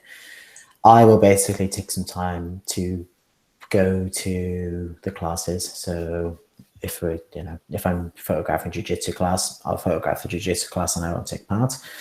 If I'm photographing Muay Thai, kids classes, etc., that's all fine. There is something really different when you're shooting a gym compared to when you're shooting a tournament. I think they are two completely different things. And my big experience of shooting a gym was when I went and shot BJJ Summer Week, where they wanted there's a difference between shooting jiu-jitsu for yourself and for content and for your followers and for content creators than there is for actual marketing purposes. So there needs to be like two different sides of that. For shooting for my gym and for shooting for the camp, it's smiley, happy jiu-jitsu people. You want to sell the sport as we know it, as a family. And if you can say, even though when people from the outside look at the sport and go, those people are trying to break each other's arms. Those people are trying to choke each other unconscious. Who are these maniacs? When actually, when you go deeper into it, it's actually like, there's a real family thing behind it. And we, as content creators, have to try and sort of purvey that. And from a marketing perspective as well, that's what we have to do. And there's two really sort of different aspects of the jiu-jitsu photographer almost. But to go back to the question, I will basically spend a lot of time just taking pictures of classes that are going on, of the instructors as well. I'll also try and take some time out as well to do some portraits and things of the instructor for their marketing materials. I think it's good for the instructors and gym owners to have a clear idea of what they want as well. If they need headshots for the website, then they need to be specific and tell us, okay, we need headshots so we can put them on the website. If they need stuff for their leaflets that they need cutting out on, then you have to maybe take some pictures of jiu-jitsu people who aren't in a background where everyone else is in the background, that they can't cut them out. There's lots of sort of different aspects. As a gym owner, you need to think about your own marketing aspects and how you want to market your own gym. And then us as photographers can create that content for you. I mean, same, kind of. That was a lot. I agree with the majority of it. I feel like, so with my gym, I have a similar setup where I get paid monthly. And it's specifically, we have an agreement of two photo things or one video thing per month. And it'll be either like I come photograph the kids class first, or I come photograph a seminar. We have a lot of seminars at our gym. And then I'll do like a video of our belt promotions or video of women's class.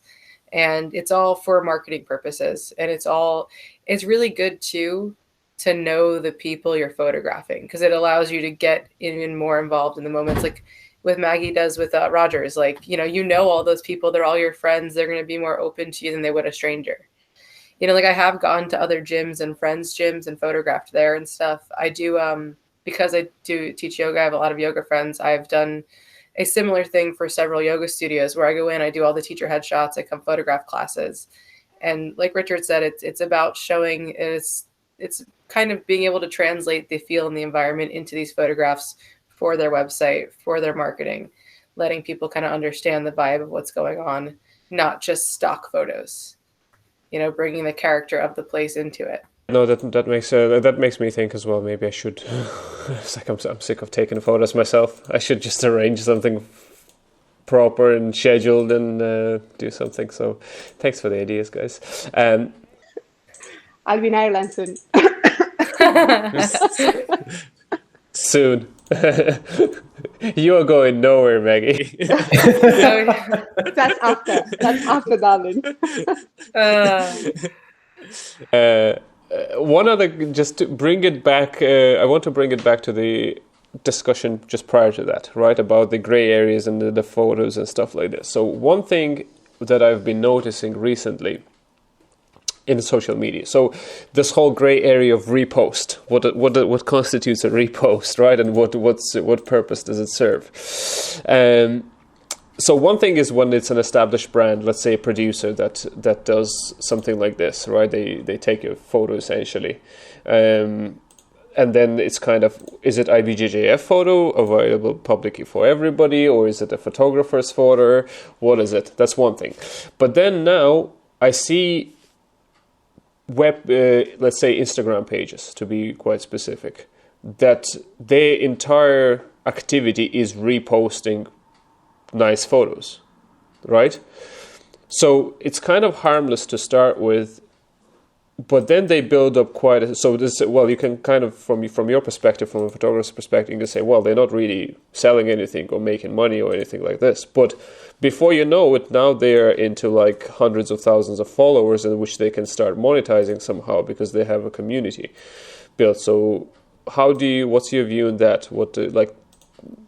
Is there a similar approach to because they're not a brand, they're not formally selling anything, but they have now built a community, as I said, that is, tens or sometimes hundreds of thousands of followers. And I know I've seen these pages, that I keep just, literally there's no original content from them, it's all just reposts.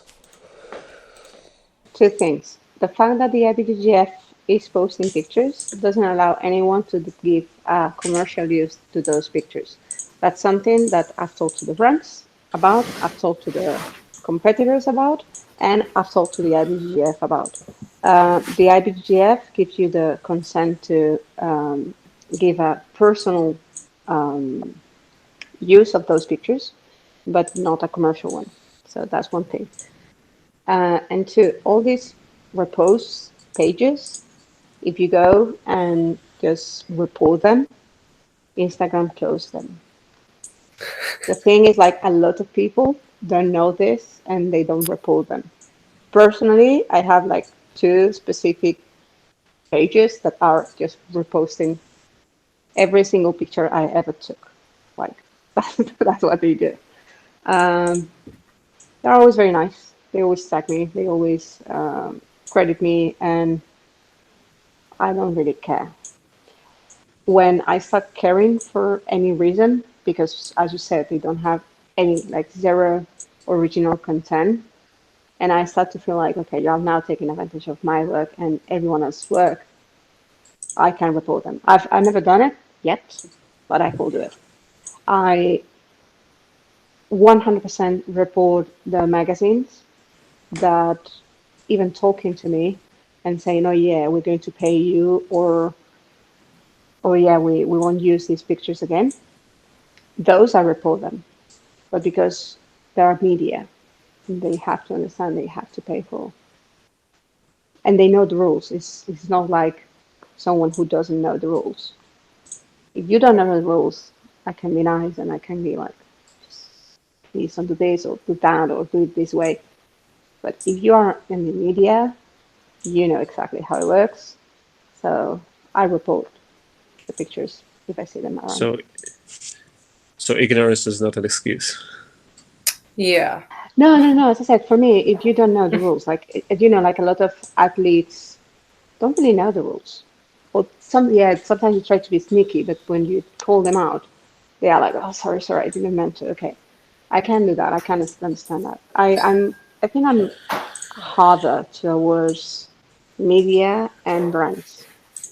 Sorry, but I think it's like, because they know the rules, and if they don't know them, they should know them.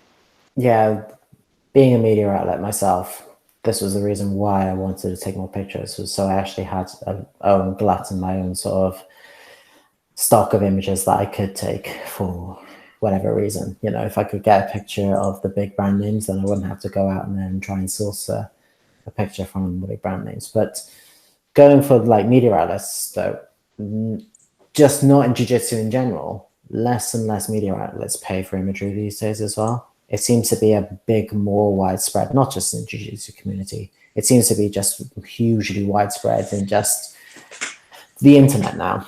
The internet, the images are so readily available on the internet now. It's just so much harder for photographers such as yourselves or anyone else to sort of get that. Like even today, out of a completely different thing, I found pictures that I took from a friend on a Swedish news media outlet today.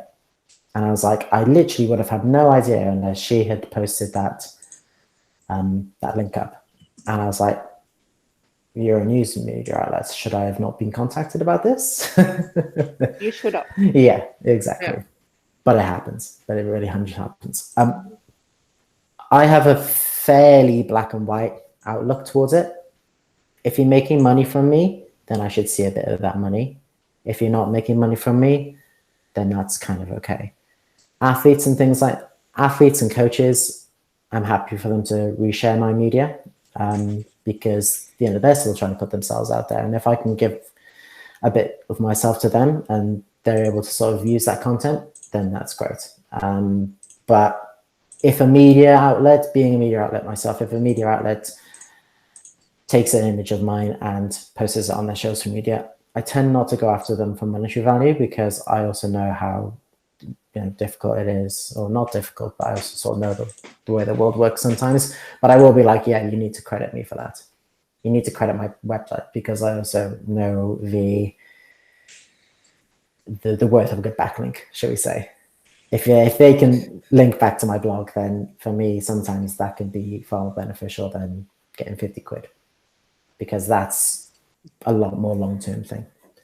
And it's just the recognition at the end of the day, I think. It's just being like, a really good example is the picture from Europeans of Seth and Mikey. When Mikey Musumeci was in the absolutes, and then he had to go up against Seth, the rather large French black belt. And I've got that sort of fairly iconic moment where Mikey is sat in guards and Seth's sort of looking and towering over. And then there's a real disparity between how big Seth is and how small Mikey is. That got shared everywhere. That's probably one of my most successful pictures in regards to it being shared on social media. That got picked up by Flow, and I said, guys, I took this picture. Can I at least get a credit for it? Which they did, and things like that. But I didn't go after them for money. But that's my own sort of personal choice. So that's kind of what I think about it.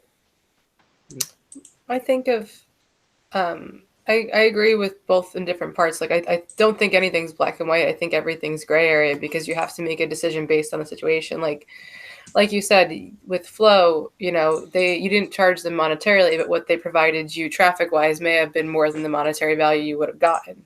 You know what I mean? So I don't do anything unless I know that I'm getting something of equal or greater value back out of it. So again, with Prana, they sent both me and my friend tons of stuff. You know what I mean? What I was going to charge them for that one photo would not as much as it would have cost for both me and my friend to get all those things. And now I have a bit of a relationship with them. So it kind of worked even better in that aspect. Would I have given them it for absolutely nothing? No. And just some credit? No. But not to shout out Prana in any way, because this is not what that is, but it's a brand that I like and support and I like their values. So I buy stuff from them anyway, So, but then there's some brands that really, frankly, piss me off when they try to get stuff for free. And it makes me really angry because there's some brands that I'm like, I've never talked to you in my life. You haven't made any effort to communicate with me and make up for the fact that you stole something. And you're just outright asking me for stuff for free. And to me, that's really, really, really disrespectful to the brands that do the right thing and pay people what they should be paid. Why is this brand paying me what they know I should be paid, and you think that you can get something for free? That's not fair.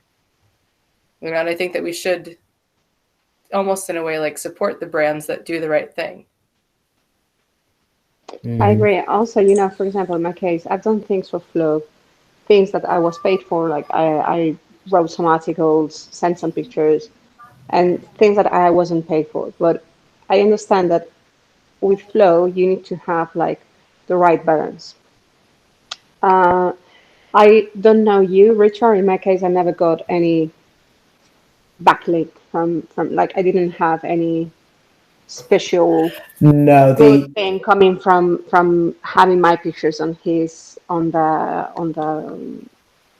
Instagram or the bloggrappling.com website. I never had that. I had people who assume I was working for them, and suddenly they were like, "Oh, you're the girl from Flow." I'm like, "No, I don't work for Flow." I had that, but I never had like, oh, more followers or more dedicated coverage because No, of that. no. I got more dedicated coverage because athletes will recommend my work or because specific brand will recommend my work, but never because of the media. In my case, I remember a couple of years ago, suddenly a photographer, a really good photographer from Spain, who's not taking any more jiu-jitsu pictures name right now. His name is, people know him as Guardeiros. This guy suddenly sent me the picture of a newspaper, like the newspaper in Spain, and my picture was in the front page of the sports. It was a jiu-jitsu picture, and it was a guy from a Spanish city, and he was like, "I think this picture is yours because I remember that tournament. It was just you and me, and that picture is of mine." I was like, "Yeah, that picture is mine." So I called the newspaper and I was like, "Listen, you know the rules. You know how it works." And the guys were like, "Oh yeah, well yeah, send us the invoice." But when I called them, I was like, "So give me your details because obviously I'm going to invoice you for this." That was one. The other one was a national newspaper also in Spain. They did the same thing, just posted my picture. Someone sent me the screenshot, and I was like, "Guys, you know the rules. It's not the same. You're not going to be as aggressive with, Le Monde or UK Mail or something like that as you're going to be with BJJ Times. It's not just because they are earning money. It's because, one, the amount of money they are earning, and two, how long they've been in the market to know the rules. And I think we tend to do things differently depending on who is using your work. At least this is how I work with. Yeah, and I think it kind of makes sense to the extent that it's a community thing. Everybody understands, like there's certain benefits to your content being shared because it brings you some, let's say, some a piece of fame, extra fame, like a little bit. Every photo shared of yours probably gives you one follower on Instagram, whatnot. You know what I mean? So it does grow your name to a certain extent, but then you need to know the boundaries. Especially if commercial use is kind of probably the main kind of overarching, criterion that sets apart, whether you should pay for something or you shouldn't pay. Definitely, yeah. What Shawna said. For example, in my case, in my personal case, the guys from Fleur always treated me very well. We could laugh at each other, have our ha ha ha ha, but they always were kind of nice to me. I never had like a bad answer coming from them. I may agree or not with the way they rule the thing or the way they showcase the jiu-jitsu, but that's another thing. The reality is that to me, they've always been polite, nice, fun. I never had like, anything bad to say about them. I think that's why we get along too, Maggie, is we're both very like, do no harm, but take no shit. Like we're like, if you're nice and like you really do mean well and you're not trying to like pull one over, we'll work with you. But if you're outright trying to like take something, and I've had people tell me they don't agree that they should pay me for my photo to use for their brand. And I'm like, what? I'm sorry for anyone that's listening via audio. I make a lot of facial expressions. But like, I'm just, Now you definitely do. Now you definitely have to pay. Yeah. yeah, but I'm just like, you don't agree with me that you should pay me for my photo that you use to promote your gi as a sponsored post? Like, what? I'm sorry that you don't agree with that, but that doesn't matter. So it's just sometimes I want to like pull my hair out because I don't get it. I'm like, okay, well, I guess that you teach jujitsu for free too. I don't agree that I should have to pay you to teach me jujitsu, sir. Oh, that's the other thing. I've heard that thing so many times. Like photographers telling the teachers or the brands, okay, so give me a freebie because I don't think I should pay for that. Yeah. Yeah, that's very common. Yeah, that's a Mike Kalimba's answer. Let's face that. Oh yeah, that's definitely a Mike. I'm telling you, Mike and Lisa helped me a lot with figuring out the copyright thing because I was just like coming in and I'm like, what do I do with all this stuff? So yeah. Ugh. But it can be either the beginning of a good relationship with people when they take your photos. Again, like I said, a lot of brands that I've worked with have been responsive and understanding and paid me, and we have a relationship from it. Like, you know, like what Richard said and what Maggie, I'm sure, has had with many brands too. Like how they respond to everything, just like you can get a relationship out of it, or you know that you're never going to take a photo of that person or that product ever again. Like there are people that I'm like, nope, not photographing you. I don't care if you're winning by an amazing thing, not doing it. Oh, that's another question I was going to ask you guys. How do you feel with your like the need of covering everything and the moral aspect of maybe, as you said, I don't like this guy because I don't know, because he's a bad person, or because He's he dope. didn't pay me, or because he has, I don't know. How do you deal with that? Do you take pictures of everyone no matter what you think about the person?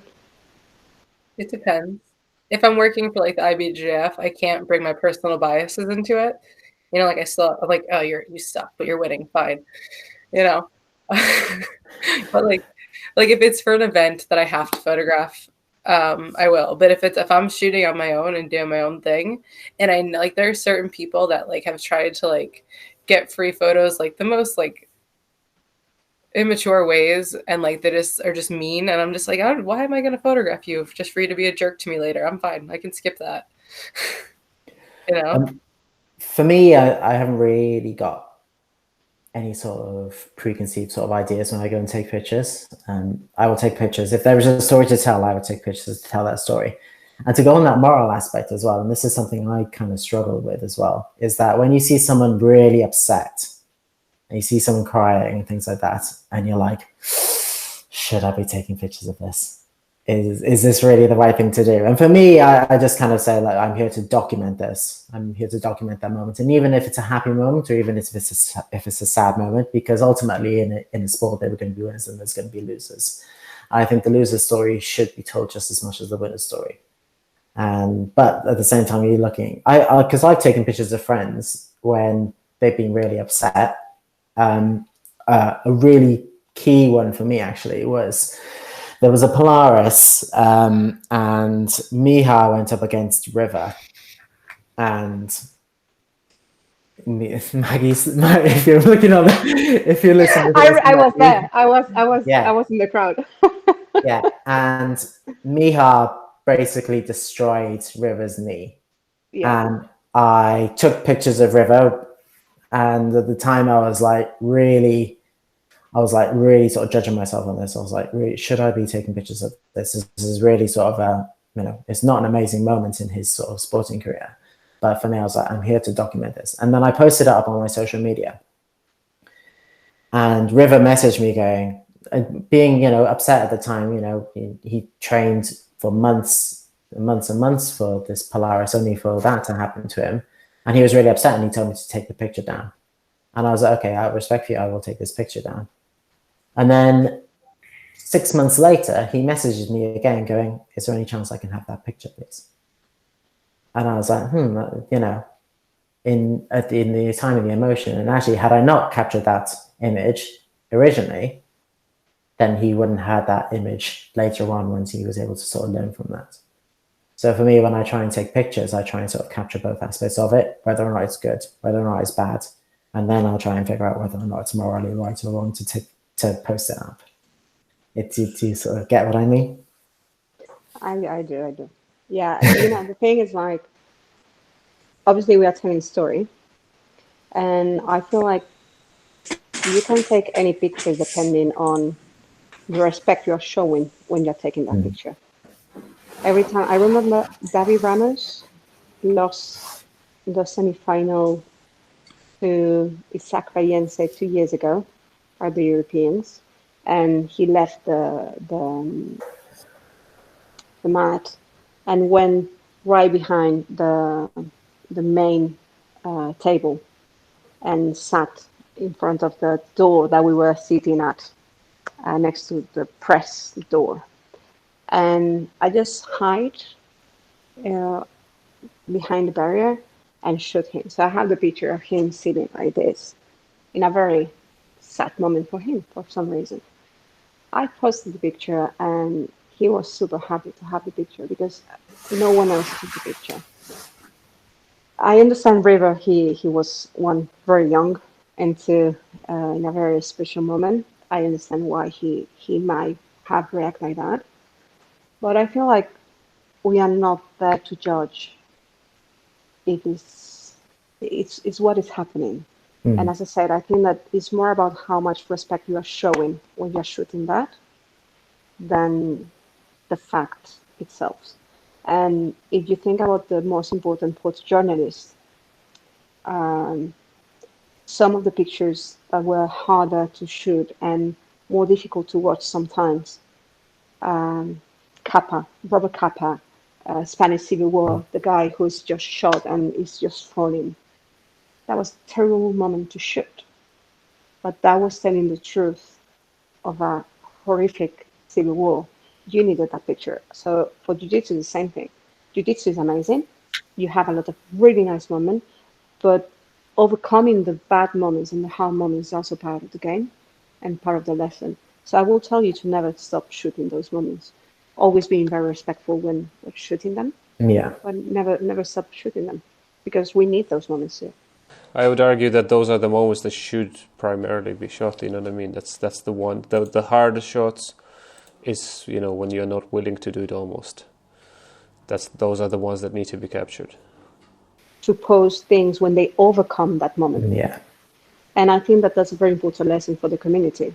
Yeah, I was feeling like this, but I overcome that, and now I'm this. Yeah, I think it's very important. Yeah. Yeah. Yeah, I agree with that. How do you guys feel about the people that sometimes over celebrate and you can tell they're hoping for a photo of it? Because that's what I mean. Like, that's what I mean when, like, sometimes I won't take the photo if I know people are acting for it. And then like, I don't like when things don't feel genuine. You know what I mean? 5 minutes later, they message you on Instagram going, "Did you take that picture?" Mm-hmm. Oh my God. I it's like, did you see that? Did you get that thing? But I was like, no, I actually didn't. Sorry. No, like if it feels genuine, I will. But sometimes you can tell when it's just like it's for show, and sometimes it just irks me. I know that someone else would have taken that picture, not me. Yeah, but yeah. You should just take that photo and then make it really blurry and just send them. That's sorry. mean. This is all that came out. I've definitely had moments like that though, when I'm like, "This is a really important moment in this match." Oh, it's blurry. Oh yeah. I'm not richer. I usually don't take it. I remember, for example, this year at the Europeans, Fionn was fighting the absolute, and every single photographer was looking at the mat and waiting for her to finish the fight. I just literally throw myself on the mat next to Fionn's and shot. I took the picture of Dara looking at her. Oh yeah. And I had the face of Dara. And I was like, I want the picture that no one else has. So I'm not going to take the picture that everyone else is going to have. And especially if you're posing for it, no, I'm not there for that. Yeah, I've got a similar picture of when Fionn hugged Marcus and Dara came in for a hug as well. Yeah. And that again was way better than just having a hand raised. Yeah. Way better image, in my opinion. Yeah. Now I'm wondering, I was walking around the venue for 7 days, posing on every corner. Nobody ever took my pictures. I have portraits of you. I'm going to post them today. I was taking the poses, this and that. Not the last. And nobody would take my photo. Now you know. Yeah, and that's the other thing. Sometimes you have this moment where you're like kind of trying to catch a very specific instant, and suddenly they see you and they pose, and it's just like, you ruined my picture. Yeah. It's like, dang it. And you just shoot and smile, and I'm like, fuck it. Yeah. Yeah, I've had that as well. I'm like, this is a great picture. Oh, he's noticed me. Oh. And now he's looking straight at me with his arm raised. I'm like, Yeah. oh, It's better without you looking at me. Oh well. All right, guys. I think we'll wrap it up with this. I think we just passed 2 hours mark. So, but it's been amazing chat. Thanks very much for joining in. And I'm pretty sure that's not the last one. We'll have. I think there's more stories in you. There's more ideas in you, and more things to tell the community as we grow it, as we kind of mutually support this community. I think there's more important messages to be vocalized and sent. So looking forward to more chats with you guys. Thanks very much. Thank Thank you. you very much. Take care.